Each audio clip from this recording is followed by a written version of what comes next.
En Christ, c'est votre humble serviteur, le pasteur Joshua Sermani.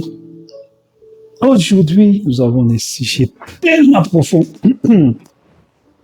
Nous sommes dans une profondeur de la parole de Dieu. Car j'ai commencé des séries des enseignements appelés la vision de la.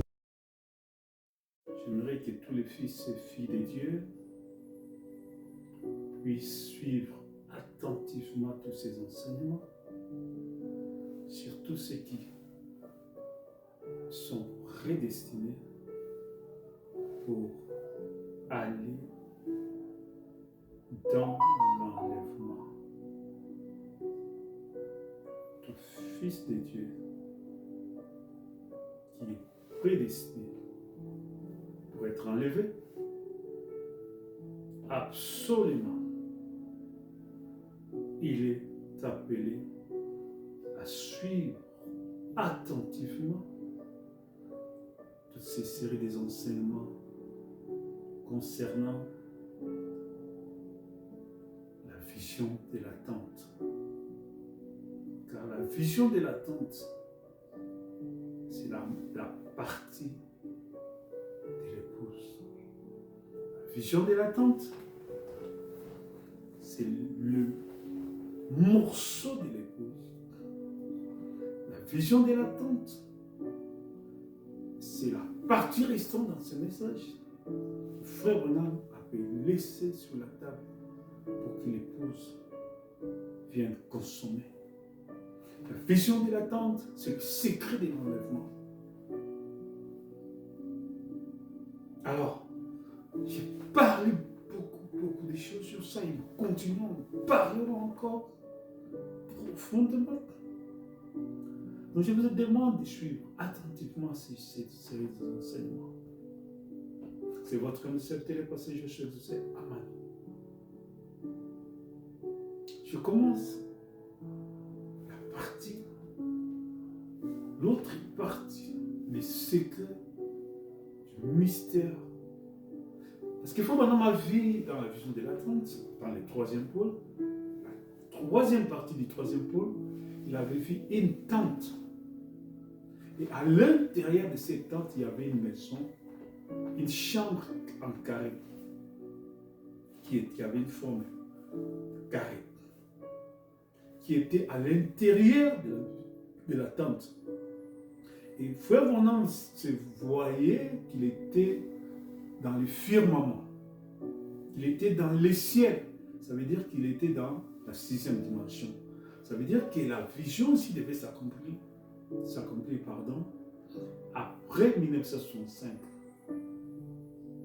Après 1965, ceux qui sont des messages, je comprends, ça veut dire après le départ du frère Branham dans la gloire. C'est la partie de l'épouse. C'est ce qui reste pour l'épouse. C'est tellement glorieux, tellement glorieux. C'est tellement mystérieux. Le mystère, c'est la vision de l'attente. C'est tellement mystérieux. Par l'œuvre de Dieu, par l'aide de Dieu, par le soutien de l'Éternel, le soutien du Saint-Esprit, par l'aide du Saint-Esprit, nous arrivons à décortiquer un peu là-dedans. Branham dit clairement, fait ses déclarations précises, il dit, si je m'attache au premier pôle, le deuxième pôle ne viendra pas. Ça veut dire, si je m'attache dans la situation dans laquelle je suis, je ne pourrai jamais atteindre le niveau suivant. Si je suis stagnante dans la situation actuelle, dans l'étape actuelle des choses, la deuxième étape ne viendra jamais. Donc il faut que je puisse partir de cette vers la deuxième étape. je puisse me désengager ou d'avancer pour que les deuxièmes étapes puissent se manifester. Pour que les deuxièmes poules se manifestent. Si je m'attache au premier pôle, le deuxième pôle ne viendra pas. Et aussi, si je m'attache au deuxième pôle, le troisième pôle ne viendra pas. Donc Dieu ne veut pas que nous puissions rester stagnantes. Dieu ne veut pas que notre marche soit dans la stagnation. Que nous soyons stagnés. Mais Dieu veut que nous puissions avancer d'une étape vers une autre étape. C'est par la foi. Amen. Donc il nous fait porter la charge du troisième pôle. Maintenant, en faisant cette déclaration, il parle à l'épouse qui sera enceinte de se réveiller, de ne pas rester stagnante, mais de creuser profond, pour découvrir les pierres précieuses qui sont cachées dans ce message. Parce que le message, c'est la parole. C'est comme les paraboles où le Seigneur Jésus-Christ parle. Qu'un homme est allé dans un champ. Il a découvert que dans ces champs-là, il y avait des pierres précieuses. Il est allé vendre tout ce qu'il avait pour acheter ces champs. Les champs, c'est le message. Et nous devons creuser les pierres précieuses qui sont là-dedans. Pour que nous puissions bénéficier. Si on ne creuse pas, nous serons bénéficiaires de rien. Nous allons juste survoler les messages, extrapoler les messages, et ne rien bénéficier. Parce que la vie est là-dedans. La vie se cache là où il y a les pierres précieuses. Et cette vie-là demande, nécessite que nous puissions creuser. Creuser. Jusqu'à ce que nous trouvons les pierres, les diamants. Et toutes les qualités des diamants. Il y a les diamants noirs, les diamants jaunes, les diamants étincelantes. Ouais, qui brillent comme. Nous devons creuser. Nous devons creuser. Il y a des diamants qui brillent comme ces vitres. Ouais. Ce sont les diamants les plus chers. C'est là où nous devons aller. Nous devons creuser profondément. On peut avoir les champs, mais si on ne creuse pas, on n'aura pas la richesse. La richesse de la gloire de Dieu. Nous devons creuser, sonder les profondeurs de Dieu pour saisir les richesses de Dieu. Parce que ces richesses-là sont cachées, sont réservées seulement à ceux qui creusent, aux fils qui doivent creuser, qui ont l'âme qui creuse, qui ont l'âme qui aspire profonde. Il y a des gens, quand on parle de richesses, et ils voient seulement l'argent. Nous parlons des richesses spirituelles. Aujourd'hui, dans les milieux pentecôtistes, ils voient seulement les richesses matérielles. C'est bien. Parce que ça, c'est les richesses pour la chair. On doit aller au-delà de ça pour l'âme, pour le salut, pour l'enlèvement. On doit creuser. Ouais. Alors, qu'est-ce qui se passe? Qu'est-ce qui se passe dans la petite maison, la petite chambre carrée, à l'intérieur de la tente, dans la vision de la tente? Qu'est-ce qui se passe là-dedans? Qu'est-ce qu'il y a là-dedans? C'est là où l'ange a dit à Frère Branham, je te rencontrerai là. La colonne de feu s'est déplacée pour aller s'arrêter sur cette chambre carrée. Et il a dit, je te rencontrerai là. Et ça sera le troisième pôle. Ça sera le troisième pôle. Alors, si on ne creuse pas, on ne verra pas ça. On doit creuser. On doit creuser. Mais maintenant dit, nous vivons sur la terre sur 3 dimensions. Il y a la dimension humaine, c'est la dimension qui nous sommes aussi, dans la dimension dans laquelle nous prions, nous demandons à Dieu et tout ça. Mais il y a la dimension prophétique. Et puis il y a la dimension divine. La dimension prophétique, c'est quelqu'un qui monte, qui voit des visions, il parle. Mais la dimension prophétique, c'est Dieu qui parle. Tu es guéri, ainsi dit le Seigneur. Reçois, ainsi dit le Seigneur. Ça, c'est Dieu, la dimension de Dieu. Alors, Frère Branham ajoute dans ces dimensions, la dimension prophétique, chaque dimension est une école. Chaque dimension est une école qu'on doit apprendre. De la même façon que nous avons appris notre corps quand nous sommes nés, nous avons appris que par les pieds nous devons marcher, en regardant les parents, en regardant comment ils marchent. Et nous sommes cherché à marcher. Nous avons appris que nos mains ici, au fur et à mesure en grandissant, on saisissait les valeurs de nos mains, l'utilité de nos mains. Il nous aide à saisir. Et quand on était enfant, il nous aidait quand on tombait à nous protéger afin que nous ne puissions pas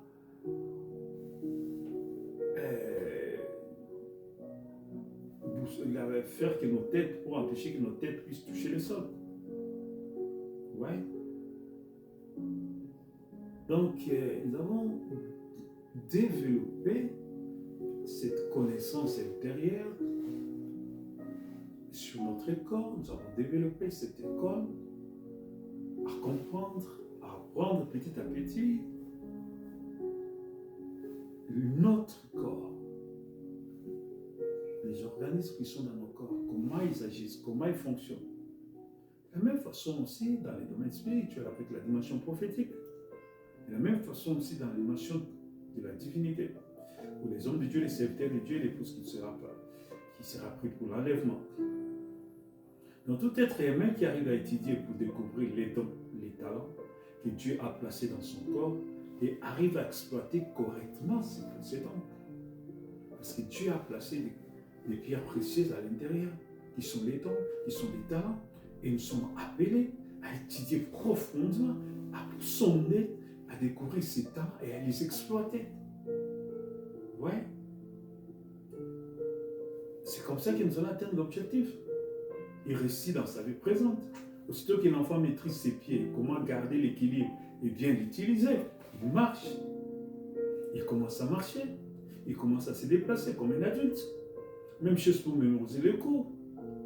Ouais. On apprend comment on étudie et puis on commence à répéter. Car la répétition est la meilleure de la science. Au fur et à mesure qu'on répète quelque chose plusieurs fois, ça reste. Notre cerveau arrive à écrire, à imprimer ça à l'intérieur. Comme en anglais on dit save, à imprimer ça. Ouais. À copier ça. Amen. À enregistrer ça. C'est le mot que j'ai cherché. Le mot save en anglais, enregistré en français. Donc, c'est ok. Donc, même chose pour mémoriser les cours. Nous utilisons nos pieds même chose pour les pieds. Les joueurs qui ont appris à développer, à étudier son pied, et il a compris qu'avec ses pieds, il peut devenir un bon joueur. Et il commence à utiliser ça. Avec les mains, d'autres qui ont commencé à utiliser les mains, d'autres sont devenus des boxeurs, des bons boxeurs, d'autres avec les mains, les judo, les grands judokas, avec les pieds, les karatés, les bons karatékas, ça veut dire tout. Il y a toute une panoplie de sports. Et si nous commençons à citer aujourd'hui, il y a des sports qui se créent, je ne connais pas tout. Ouais. Maintenant, qu'en est-il aussi pour la dimension spirituelle? Nous devons créer, développer les dons que Dieu a placés en nous. Et ce sont des choses que Dieu a placées avant la fondation du monde. Le Saint-Esprit vient révéler les dons qui sont en nous. Comme on dit, on ne devient pas prophète, on est prophète. Un prophète, c'est depuis sa naissance qu'il a commencé à voir des songes et des visions, des choses qui s'accomplissent. Il voit des choses et ça s'accomplit. Il voit des choses et ça s'accomplit. Dieu lui a averti. Rien ne pouvait se passer dans la famille sans qu'il puisse voir. Je m'en souviens quand j'étais un enfant, rien ne pouvait arriver dans ma famille sans que Dieu puisse me parler avant. Tel va mourir, je vois ça avant. Tel va mourir, je vois ça avant. Ouais. Rien ne pouvait arriver, même dans ma vie. Rien ne pouvait arriver sans que je puisse le voir aussitôt. Il m'arrivait même à l'école primaire jusqu'à secondaire. Quand j'avais un examen, quand je me posais plus beaucoup de questions sur quelque chose, je voyais quelqu'un venir me présenter. J'ai pu voir mon professeur, il me dit voilà ce que je vais vous donner. Il me donne tous les examens, je commence à lire ça la nuit. Et demain matin, c'est le même, ça veut dire les mêmes questionnaires que je vois, on me présente ça, Dieu me présente ça. Je vois mon professeur, il vient me donner. Parfois, si c'est 20 questions, je peux retenir peut-être 18. Parce que j'ai vu tout ça, qu'on va poser ça. J'ai dit, ok. Quand je me réveille, j'ai dit, on va poser ça. J'ai dit la vérité. On est prophète. On ne devient pas prophète. C'est une capacité intérieure que Dieu place en nous avant la fondation du monde. Ouais. Donc c'est une capacité de Dieu que Dieu a placée en nous. Le bonhomme dit, j'ai commencé à avoir des visions depuis l'âge de 2 ans. Et c'est la vérité. On est prophète. On ne fabrique pas. Quelqu'un qui est allé toucher à gauche, à droite, c'est lui qui devient prophète. Il n'a jamais été prophète avant, mais il a touché quelque chose et puis il a commencé. Il va finir en enfer parce qu'il n'est pas prophète de Dieu.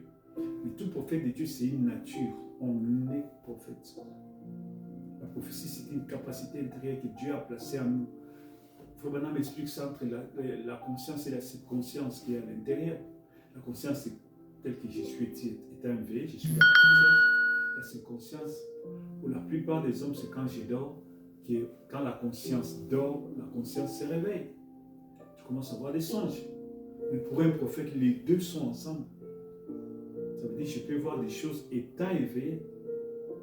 Amen. C'est ça un prophète. Un jour, je vais parler profondément sur un prophète. Je crois que Frère Branham nous a parlé beaucoup. Le prophète, c'est celui qui peut monter dans les seins de Dieu et voir des choses. Il vient ici. Toi, tu ne peux pas voir ça. Et quand il parle, tu commences à douter. Toi, tu n'as pas vu ça. Et comment tu peux douter? Tu vois? Parce que tout homme croit qu'il est le tout de Dieu. Parmi les pasteurs, tous les pasteurs croient qu'il est le tout de Dieu. Il a toute l'expérience qu'il faut. Et même si son expérience n'est pas de Dieu, il ne va pas croire ça. Il va croire que c'est avec lui. Parce que très souvent, l'homme a la mesure en soi. Il mesure toutes choses. Je parle beaucoup plus des pasteurs. Ils ont la mesure en soi. Quand on parle des choses, lui mesure ça avec sa vie. Alors maintenant, il faut être de Dieu pour dire que non, c'est que l'expérience que j'avais était fausse. Je dois laisser ça poursuivre. Parce que ça, c'est conformément à la parole de Dieu. La seule mesure, c'est la parole de Dieu. Si ton expérience ne s'aligne pas avec la parole de Dieu, il faut mettre ça de côté. Il faut mettre ça de côté. Oh, je ne suis même pas arrivé même à 1/5 de ce que je dois dire. Et l'heure est déjà passée, on a déjà fait presque 17 minutes. Bon, je voulais parler 25 minutes pour les deux enseignements sur la petite chambre carrée qui est à l'intérieur de la tente. C'est de là que nous arrivons. Donc, vous voyez. Alors, qu'en est-il de la dimension spirituelle? Frère Branham dit clairement. Donc, Goliath était l'homme le plus fort de sa génération. Il avait un cerveau gros. Ça veut dire qu'il avait une expérience. Il a combattu tel, il a vaincu. Il a combattu les rois, les vainqueurs de ceci, il a vaincu. Il a combattu les plus forts de tel pays, il a vaincu. Il a combattu les champions de tel pays, il a vaincu. Il a combattu les champions d'un autre pays, il a vaincu. Donc il était le vainqueur de tous les vainqueurs. Et c'est ça, c'est à cause de cette expérience-là que les enfants d'Israël avaient peur devant lui. Les enfants d'Israël ont perdu l'espoir. Ils ont perdu la confiance en Dieu. Or, leur force, c'était de s'appuyer à Dieu. C'est ce que David est venu leur enseigner. Et pour vaincre cet homme avec plusieurs victoires, il est le vainqueur de vainqueurs, nous devons nous appuyer à Dieu, à la parole de Dieu, aux promesses de Dieu. S'appuyer à Dieu, ça veut dire s'appuyer à ce que Dieu a dit. Tu crois à ça, tu portes ça, tu t'habilles de ça, tu te nourris de ça nuit et jour. Tu avances avec ça et Dieu sera avec toi. Ouais. David qui est venu enseigner aux enfants d'Israël que la bonne manière de combattre Goliath, c'est de s'appuyer à Dieu. C'est de se fortifier avec Dieu. C'est d'avoir une expérience avec Dieu. C'est d'avoir une intimité avec Dieu. Et que cette intimité puisse grandir. Que cette intimité puisse produire des fruits. Et c'est basé sur cette intimité que nous puissions affronter Goliath. Amen. David a développé une intimité avec Dieu. Par cette intimité, ça a commencé avec l'imposition de l'huile sur sa tête par Samuel. Et il a développé, pourquoi cette huile est sur moi? Il a développé ça pour saisir l'impact de cette huile, l'action de cette huile, les produits, qu'est-ce que cette huile va produire dans sa vie. Partant de ça, il a combattu les lions, qui est venu ravir l'un de ses troupeaux. Il est allé arracher la brebis entre les gueules du lion. Quand le lion voulait se retourner contre David, David l'a terrassé. Pourquoi il s'est appuyé à Dieu sur l'onction qui était sur lui? Un jour, l'ours s'est présenté, il a cherché à arracher, déchirer une brebis. David s'est précipité, il a retiré ses mains sur la brebis. Il a retiré la brebis quand l'ours voulait s'attaquer à David.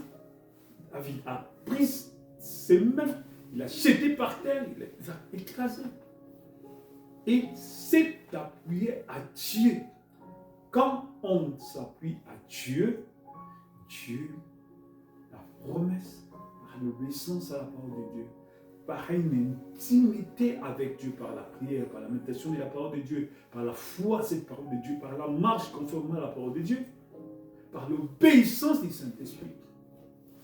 Et cette marche va produire des effets, va susciter des combats, parce que le Saint-Esprit aime vous entraîner, vous passez par des entraînements, il va susciter des jour au jour des problèmes qui surgissent de nulle part. C'est pour vous jeter dans une sorte d'entraînement, afin que vous puissiez vous attacher à Dieu, vous appuyer à Dieu, et par le fait de s'appuyer à Dieu, ça va développer une expérience avec Dieu. Ça va faire que votre foi sera tellement forte avec Dieu, et vous serez les plus forts.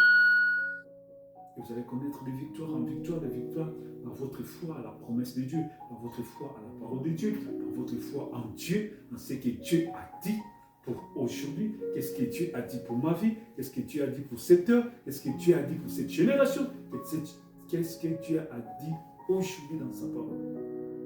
Devant telle situation, comment nous allons nous comporter? Devant telle situation, comment nous allons nous comporter? Et c'est par rapport à ça que nous allons développer notre intimité avec Dieu. Et cette intimité va développer, nous allons développer une foi parfaite avec Dieu. Et par cette foi, la victoire. Et par cette victoire, nous pouvons avancer devant n'importe quelle situation de la vie. Amen. Ouais. Alors, David qui est venu enseigner aux enfants d'Israël comment battre Goliath. Et ils avaient la théologie, mais David avait l'expérience avec Dieu, la foi avec Dieu, s'appuyer sur les promesses de Dieu. Car David avait étudié les techniques du royaume des cieux. Et ils ont étudié les techniques des hommes. Et David avait étudié les techniques du royaume des cieux. Parce qu'avec les techniques des hommes, David ne pouvait pas faire égal à Goliath. Goliath était géant, il était plus fort. Sa force physique, il pouvait terrasser David d'un coup. Mais David avait étudié les principes, les techniques du royaume des cieux, la dimension divine. Il a grandi dans la dimension divine, dans la dimension de la foi avec Dieu, la foi aux promesses de Dieu, la foi à la parole de Dieu. Et David avait étudié les techniques des cieux, du royaume des cieux, les techniques du Saint-Esprit, l'action du Saint-Esprit. Il a commencé à exercer cette dimension dans les déserts avec les brebis parce qu'il était berger. La dimension de la foi dans les promesses de Dieu. Il n'avait pas assez de muscles dans la dimension humaine pour battre Goliath, mais il avait assez de muscles de la foi dans la dimension divine, dans la dimension du Saint-Esprit pour battre Goliath. C'est alors qu'il quitte la dimension humaine et voyage et transcende les dimensions pour entrer dans la dimension divine. Et par cette déclaration, en Samuel 17, 45, David dit, Philistins, tu marches contre moi dans la dimension humaine. Tu marches contre moi avec l'épée. Tu marches contre moi avec la lance. Tu marches contre moi avec les javelots. Tu marches contre moi dans la dimension humaine. Tu marches contre moi avec les techniques humaines. Tu marches contre moi avec les stratégies des hommes. Et moi, je marche contre toi au nom de l'Éternel des armées, du Dieu de l'armée d'Israël que tu as incité. Moi, je marche contre toi dans la dimension de Dieu, dans le nom de Jésus-Christ, dans la dimension du Saint-Esprit, dans la dimension du royaume des cieux, dans les principes du royaume des cieux, dans les stratégies, les techniques du royaume des cieux, qui est la foi, la parole de Dieu. Amen. Très important. Frère dit clairement que le troisième pôle veut dire demande, nécessite l'exercice de la foi courageuse, l'exercice de la foi audacieuse. Tu dois t'élever, tu dois avancer, tu dois te lancer, tu dois lancer un défi devant l'ennemi. Tu vas braver la peur. Tu vas relever les défis. Ça veut dire tu lances les défis, tu relèves les défis. Tu dois marcher sur les cadavres de la peur. Car la peur a été vaincue sur la croix. La peur est morte sur la croix. La maladie est morte sur la croix. Tu dois marcher sur les cadavres de la maladie. Tu dois marcher sur les cadavres de la mort. Tu dois marcher sur les cadavres de la pauvreté. Tu dois marcher sur les cadavres des fêtes. Tu dois marcher sur les cadavres de la misère. Tu dois marcher sur les cadavres de toutes les œuvres du diable, du ténèbres. Tu dois marcher sur les cadavres de la défaite. Amen. Pour activer le troisième pôle.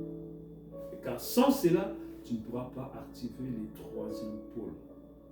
Le troisième pôle est là, en toi, il dort. C'est comme les David, les héros qui dorment en toi. C'est comme Jésus qui dormait dans le bateau. Pendant qu'il y avait deux vagues qui s'élevaient pour chercher à renverser les bateaux. Il fallait réveiller Jésus et prononcer la parole. Il est là, il questionne ta conscience. Il y a un mystère.